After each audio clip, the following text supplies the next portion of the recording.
আমরা ১৭ বছর এই মিলাদ মাহফিল থেকে বঞ্চিত ছিলাম। আজকে আমাদের দেশনেত্রী বেগম খালেদা জিয়ার ৮০তম জন্মদিন উপলক্ষে আমরা মিলাদ আয়োজন করছি এবং এই আন্দোলন করে ফ্যাসিস্টের পতনের কারণে আমরা আজকে এই সুযোগটা পেয়েছি।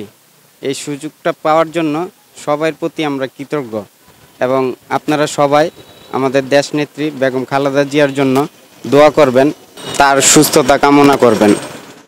ربنا ظلمنا أنفسنا وإن لم تغفر لنا وترحمنا لنكونن من الخاسرين مولاي كريم رب العالمين দয়াময় আল্লাহ মেহেরবান মাওলা তুমি তাকে দেখো অসংখ্য যুবক আয় আল্লাহ যুবক ভাইরা রব্বুল আলামিন আজকে 15 আগস্ট তিনবারের প্রধানমন্ত্রী দেশ নেত্রী আল্লাহ রব্বুল আলামিন চেয়ারপারসন বেগম খালেদা জিয়ার আজকে ৮০তম জন্মবার্ষিকী আয় আল্লাহ রোগ মুক্তি কামনায় নারায়ণগঞ্জ মহানগর যুবদলের পক্ষ থেকে রব্বুল আলামিন আজকের এই মিলাদ মাহফিলকে তুমি কবুল আর মঞ্জুর করে নাও।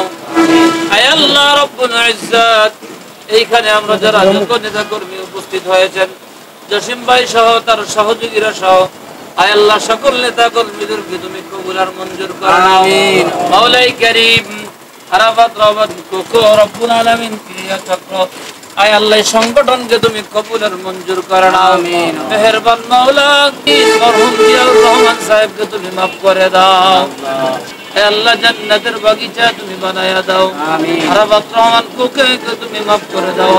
আয় আল্লাহ তোমার বান্দাদের মনের সকল প্রকার নেক মাকসুদ পূরণ করে দাও। রব্বুল আলামিন পরবর্তীতে যেন আল্লাহ এই দেশটা যেন শান্তিভাবে চলতে পারে তৌফিক দান। আল্লাহ জসিম ভাইকে তুমি কবুল করে নাও। আমিন। তোমার বান্দাদের এই সংগঠনকে আল্লাহ গুছিয়ে রাখতে পারো তৌফিক দান। নেতৃত্বে আল্লাহ আমাদের সকলকে থাকার তৌফিক দাও। আল্লাহ সালাম মুহাম্মাদুর রাসূলুল্লাহ।